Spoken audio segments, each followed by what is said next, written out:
Durante 5 siglos ha perdurado una versión de la historia falsificada por los enemigos de España y que se ha conocido como la leyenda negra española. Esta leyenda ha sido tan efectiva que, aún hoy, estos grabados falsos siguen circulando por Internet como supuesta demostración del genocidio español, pese a que en esos grabados los presuntos indígenas parecen rubios europeos. Algo que es normal, teniendo en cuenta que los autores de estas obras jamás vieron un indígena con sus propios ojos. Sin embargo, la visión de aquellos que nunca estuvieron allí es la que ha perdurado a lo largo del tiempo y sigue siendo ficción obligatoria en los libros de texto de nuestros centros educativos. En palabras del historiador sueco Sverker Arnorsson, la leyenda negra ha sido la mayor alucinación colectiva de Occidente. Veremos ahora cómo de distinta fue la realidad. Actualmente el nivel de ignorancia es tal que muchos hispanos no sabrían reconocer ni el que fue el emblema del Imperio español, el aspa de Borgoña o cruz de San Andrés. Así como tampoco saben cuál fue la extensión máxima de un imperio que llegó hasta el sur de Alaska.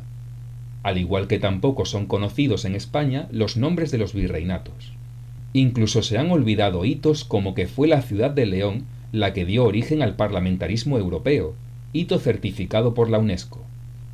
Nos hemos cansado de escuchar que los españoles no descubrieron América porque allí ya había civilizaciones. Es obvio que los españoles sabían algo tan evidente. La cuestión fue que los que allí vivían no sabían que había un mundo más allá de América, y el resto del mundo desconocía este nuevo continente, lo cual fue un gran descubrimiento a nivel global. Este descubrimiento trajo consigo otros muchos descubrimientos. La mentalidad medieval europea comienza a reemplazarse por una mentalidad renacentista gracias en buena parte a teóricos y científicos españoles. Juan de la Cosa se convertiría en el primer autor de un mapamundi en el que apareciera América. Francisco de Vitoria es considerado padre del derecho internacional por sentar las bases de las leyes de derechos para los indígenas. Martín de Azpilcueta sería uno de los economistas más importantes de la que fue la primera escuela de economía moderna. Francisco Hernández llevaría a cabo una de las muchas expediciones botánicas de la corona para clasificar plantas y crear medicinas. Las teorías de física de Domingo de Soto serían vitales para Galilei, o Francisco de Suárez, que fue el primero en plantearse conceptos como la desobediencia civil ante leyes injustas. España tenía profesores impartiendo clases en diversas partes de Europa, y sus científicos y teóricos fueron alabados por figuras como Newton, Linneo, Leibniz o Darwin. Además, organismos científicos como la Casa de Contratación de Sevilla o la Academia de Ciencias y Matemáticas fueron de los más destacados centros científicos de todo el planeta.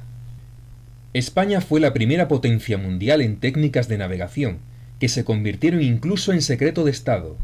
Ello posibilitó el dominio de los mares, comenzando por Vasco Núñez de Balboa, primer europeo que se bañó en el Océano Pacífico, hasta la primera vuelta al mundo realizada por Sebastián Elcano y Fernando de Magallanes, la cual supuso la demostración empírica de que la Tierra es redonda, y tras la conquista de Filipinas con Miguel López de Legazpi a la cabeza, España consiguió acceso a China y por tanto a la ruta comercial global más importante de la época. Los españoles exploraron y añadieron a su imperio casi todo el continente americano, desde el sur de Alaska hasta Tierra de Fuego. Pero, ¿cómo consiguieron unos pocos españoles hacerse con un imperio tan inmenso? Comúnmente todos piensan que los españoles conquistaron con ejércitos como este, pero la realidad es que el ejército de los españoles tenía este otro aspecto.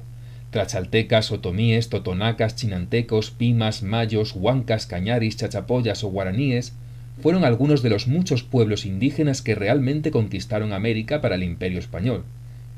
Ellos fueron el 99% de los ejércitos.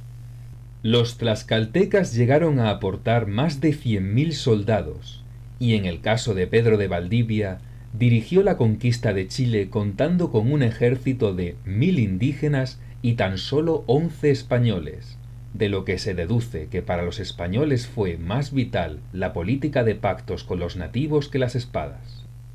Los indígenas aportaron más a la conquista de América que los reyes españoles, los cuales no contribuyeron con ningún recurso para efectuar la mayoría de conquistas. Lo que cabe preguntarse ahora es, ¿por qué tantas decenas de miles de nativos ofrecieron su apoyo a los españoles? El relato de las crueldades realizadas por los generales de Atahualpa en el campo de Yaguarpampa contra los parientes de Huáscar, mujeres, niños, ancianos ahorcados, ahogados, muertos por hambres, es una siniestra verdad. Atahualpa escarmienta ferozmente a los cañaris, haciendo abrir el vientre a las mujeres encinta y dar muerte a sus hijos. Sarmiento de Gamboa dice que Atahualpa hizo las mayores crueldades, robos, insultos, tiranías que jamás allí se habían hecho. Mientras los españoles y tlaxcaltecas marchaban sobre Tepeaca, se les sumaron muchos guerreros de Cholula y otra ciudad cercana. Antes de la llegada de los españoles, los recaudadores aztecas habían sido bastante opresivos, pero estos nuevos gobernadores aztecas y sus hombres estaban saqueando los poblados, robando todas las posesiones de la gente. En su arrogancia, los aztecas violaban a las mujeres cholultecas, esposas, hermanas, hijas, y obligaban a los hombres a mirar. Esclavizaban a las mujeres jóvenes y los niños. Los cholultecas preferían la ordenada administración de los españoles a esa, así que unían sus fuerzas a los forasteros. Era la primera buena noticia que oía Cortés desde la derrota, la noche triste, y recibía a los cholultecas con un caluroso abrazo. Es en este momento cuando se trae a colación la barbarie de la Santa Inquisición, uno de los aspectos de España más falseados. La Inquisición era el tribunal más benevolente que había en la Europa de la época. En el tiempo en el que en Alemania los protestantes asesinaron a 25.000 brujas, en España fueron sacrificadas menos de 50. Y fue la propia Inquisición la que tuvo la iniciativa de dejar de quemar brujas antes que otros países europeos. La Inquisición se llevó por delante a no más de 5.000 personas en 3 siglos y medio de existencia. La inmensa mayoría fueron ejecutados en la península, ya que, además de delitos como pederastia o proxenetismo, perseguía delitos de moriscos, judaizantes o protestantes. Nunca indígenas. La Inquisición tenía totalmente prohibido juzgar indígenas. De ahí que las muertes producidas en América no hayan superado las 150. Y en algunos casos, hasta había mestizos que trataban de hacerse pasar por indígenas para evitar ser juzgados. Fueron las falsedades como las de estos grabados sobre tipos de torturas que la Inquisición nunca ejerció los que le dieron tan mala fama al tribunal, que de haber existido fuera de España habría pasado completamente desapercibido. Los hechos son que cada vez que se realiza una excavación en América, lo que se encuentra son fosas comunes de cientos de sacrificios humanos, tanto de adultos como de niños, hechos por pueblos indígenas como los aztecas o los chimú. Casi nunca se encuentran muertos por españoles, en el que se supone fue el genocidio más grande de la historia. En realidad, tal genocidio nunca existió y jamás se ha hallado prueba alguna de ello. Tan solo se ha estimado que las enfermedades causaron el desastre demográfico. La idea del genocidio viene dada por el falaz relato de un Bartolomé de las Casas que se inventó hechos y cifras para crear el mayor impacto posible en los reyes, para que se frenaran ciertos abusos que, efectivamente, se estaban cometiendo, pero a una escala infinitamente menor a la que narraba Las Casas.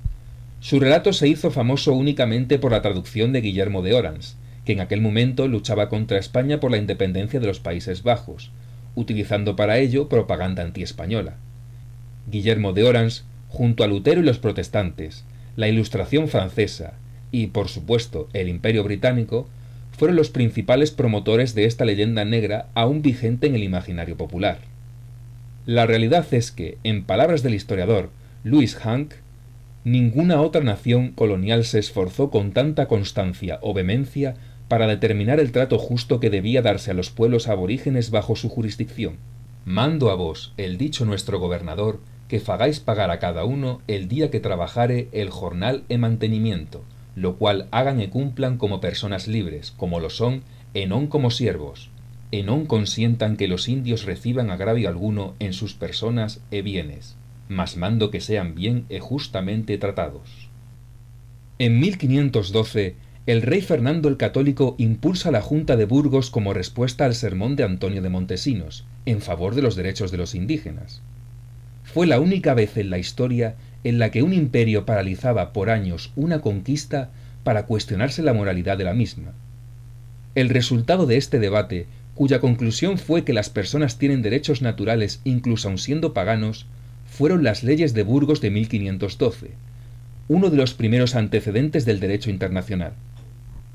En ellas se definía al indio como hombre libre y súbdito de la corona, se establecían salarios justos, exención de trabajo por maternidad, límite de edad para empezar a trabajar, reconocimiento de los cacicazgos indígenas y justificación de la conquista con fin evangelizador. aunque se seguía pudiendo esclavizar a cualquier prisionero de guerra, una costumbre presente en todas las civilizaciones de la época. Para invalidar este acontecimiento histórico, se expandió el mito de que los conquistadores no prestaban ninguna atención a estas leyes, una afirmación del todo reduccionista y engañosa. Que los indios sean bien tratados, no consintiendo que les sea hecho agravio ni vejación alguna por los españoles que a cargo los tuvieren. Quien sea osado de hacer mal tratamiento e hiriere a alguno de los dichos indios, sin causa justa, sacándole sangre, además de las penas comunes, le sean quitados los indios y quede inhabilitado para tenerlos. Que no se tomase ni oro ni plata los indios de la ciudad del Cuzco, ni de depósitos ni tesoros, so pena de 500 pesos de oro para la cámara de su majestad y el tal oro y plata perdido. Como es muy dudoso si ha podido en conciencia un cristiano servirse como esclavos de los indígenas prisioneros de guerra, y como hasta ahora no se ha podido poner en claro este punto importante, mando a mi hijo don Martín y a sus descendientes que le sucedan en mi mayorazgo y estados, que tomen todos los informes posibles sobre los derechos que pueden legítimamente ejercerse sobre los prisioneros. Los naturales a quienes después de haberme pagado tributos se les ha forzado a prestar servicios personales deben ser indemnizados si se decidiere que no se pueden exigir tales servicios. Desafortunadamente, no todos los conquistadores fueron como Francisco Pizarro o Hernán Cortés. Pedro de Alvarado comenzó el conflicto armado con los aztecas mientras que Cortés estaba llevando relaciones diplomáticas con ellos. Después, dirigió conquistas en Centroamérica plagadas de atropellos, aprovechando los resquicios legales que tenían las leyes de Burgos. Tras un nuevo debate sobre derecho en la Universidad de Salamanca, fueron promulgadas en 1542 las leyes nuevas, que ordenaban la abolición de las encomiendas y la liberación de cualquier prisionero de guerra indio que hubiera sido esclavizado para trabajar en ellas. Además, se creaba la figura del protectorado de indios. En su portada se puede leer «Leyes nuevamente hechas por su majestad para la gobernación de las Indias y buen tratamiento y conservación de los indios». Encargamos y mandamos a los del dicho nuestro Consejo de Indias tengan siempre muy gran atención y especial cuidado sobre todo de la conservación y buen gobierno y tratamiento de los dichos indios, y en lo que se hubiera excedido o excediere de aquí en adelante, tengan cuidado de lo remediar, castigando a los culpables con todo rigor, conforme a justicia. Estas leyes soliviantaron la ira de ciertos conquistadores, que veían cómo amenazaban a las encomiendas por las que habían arriesgado sus vidas. En Perú, Gonzalo Pizarro se rebela y tras varias batallas es decapitado. Martín Cortés también se rebela y es torturado y desterrado de México. El primer virrey del Perú, Núñez de Vela, perdió la vida tratando de hacer cumplir estas leyes. Estas luchas ralentizaron y obstaculizaron significativamente la lucha por los derechos, pero nunca la detuvo. Felipe II continuó haciendo avances en materia de derechos. En sus leyes de Indias figura por primera vez en la historia la jornada laboral de 8 horas, además del descanso dominical o la sanidad de los empleados a cargo de los patronos. Yo he sido informado que los delitos que los españoles cometen contra los indios no se castigan con el rigor que se hacen los de unos españoles contra otros. Os mando por ello que de aquí en adelante castiguéis con mayor rigor a los españoles que injuriaren, ofendieren o maltrataren a los indios que si los mismos delitos se cometiesen contra los españoles. Fueron editados los primeros libros en lenguas indígenas como el quechua, el aymara, el guaraní o la lengua de Chile en Sudamérica, la tarasca, la náhuatl, la otomí o la maya en Norteamérica, o la cebuana, la tagala o la bisaya en Filipinas. No parece conveniente forzarlos a abandonar su lengua natural. Solo habrá que disponer de unos maestros para los que quieran aprender voluntariamente nuestro idioma. España funda las primeras universidades de América y del Lejano Oriente, un total de 28. Aunque la primera en abrirse fue la de Santo Domingo, la primera que fue oficial resultó ser la de Lima. Los indígenas también podían estudiar en estas universidades, y, a pesar de la discriminación, también hubo graduados de orígenes humildes de todas las razas. También se fundan multitud de hospitales. El más antiguo del mundo hispano, de los que continúan activos, es el que fundó Hernán Cortés en Ciudad de México. Las ciudades de la América hispana eran las más desarrolladas del continente, gozando de las mayores infraestructuras, riquezas y un progreso que no tenía mucho que envidiar a Europa. El gran científico alemán Alexander von Humboldt recorrió numerosos enclaves de Hispanoamérica y, pese a ser un ilustrado contagiado por la leyenda negra de los conquistadores, desmintió muchos tópicos antiespañoles. Por un prejuicio muy extendido en Europa, se cree que es muy pequeño el número de indígenas. Habrá que repetirlo. Lejos de extinguirse, la población india ha aumentado considerablemente durante los últimos 50 años, como lo prueban los registros de capitación, o sea, del tributo personal. Ninguna ciudad del nuevo continente, sin exceptuar Estados Unidos, presentó establecimientos científicos tan grandiosos y sólidos como la capital de México. En el reino de la Nueva España, a lo menos 30 o 40 años a esta parte, el trabajo en las minas es un trabajo libre. En ninguna parte goza el común del pueblo del fruto de sus fatigas que en las minas de México. No hay ley alguna que fuerce al indio a escoger este género de trabajo. Si el indio está descontento con el dueño de una mina, se despide de él y va a ofrecer su industria a otro que pague mejor o en dinero contante. Muchas de estas familias, de indios y mestizos, especialmente de las de sangre de mezcla, andan vestidas, gozan de alguna comodidad y viven poco más o menos como la gente común de la península. El supuesto saqueo de oro también es otro de los grandes pilares de la leyenda negra. Realmente el oro que llegó a España desde América fue muy escaso, ni siquiera sirvió para sufragar toda la sangrante guerra de Flandes. De ahí que la España peninsular tuviera multitud de deudas y experimentase varias bancarrotas. La excusa del oro ha servido para culpar a España de empobrecer a América, cuando los datos dicen lo contrario. En el año 2015, Perú extrajo 150 toneladas de oro, convirtiéndose en el quinto productor mundial. En el año 2016, México extrajo 120 toneladas, siendo el octavo productor mundial. Entre 1503 y 1660 llegaron a España 180 toneladas de oro desde toda América, según consta en el Archivo de Indias. La compañía canadiense Barrick Gold Corporation extrajo de República Dominicana 120 veces más oro que los españoles en todo el siglo XVI. La mayor parte de las riquezas que se extraían se quedaban y se invertían en América. No sucede lo mismo actualmente. Otra de las cualidades del Imperio español fue el mestizaje. Mientras que España aprobó una ley de matrimonios mixtos en el siglo XVI, en Estados Unidos esto fue ilegal hasta mediados del siglo XX.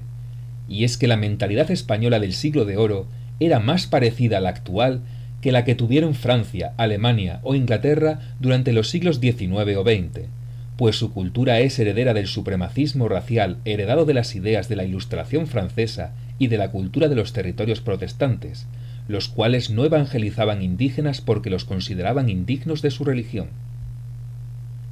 El mestizaje dio lugar a todo tipo de castas o tipos de mezclas raciales con nombres de lo más pintorescos, como calpamulato, tente en el aire, no te entiendo, tornatraz, gribaro, albarazado, cambujo, sambaigo, morisco, chino, saltatrás o lobo, además de los clásicos como mestizo, castizo, español o mulato. También hay que resaltar la asimilación de la nobleza indígena que se mezcló con la nobleza española. Los reyes de España otorgaron a estos nobles sus respectivos escudos.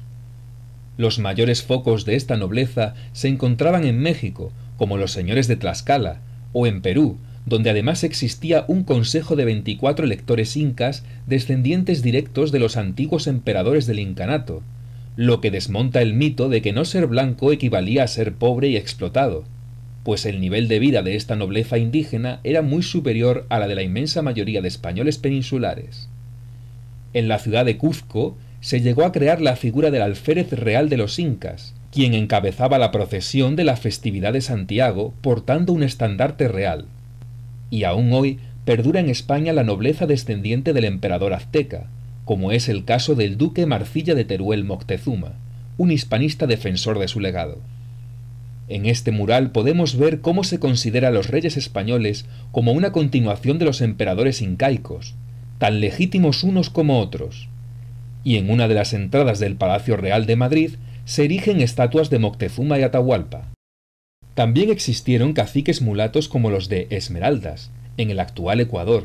Esta clase de hacendados mulatos era muchas veces heredera de los conquistadores negros, que llegaron a ascender a rangos como el de capitán y a obtener grandes extensiones de tierras, en compensación por sus servicios prestados durante la conquista de América. En la América española, un esclavo negro también era sujeto de derechos, podían poseer dinero, propiedades e incluso denunciar ante los tribunales a sus amos si éstos tenían un comportamiento cruel hacia ellos. La pena podía ir desde una multa económica hasta la liberación del esclavo. También podían comprar su libertad. En la Cuba de principios del siglo XIX, casi la mitad de la población negra era libre. En Florida existió el primer pueblo de negros libres de Estados Unidos, en el Fuerte Mosé, completamente autogestionado por ellos. Y aún hoy se sigue conmemorando tal acontecimiento histórico con negros llevando el uniforme del ejército español, en el cual se ganaban la vida algunos de ellos.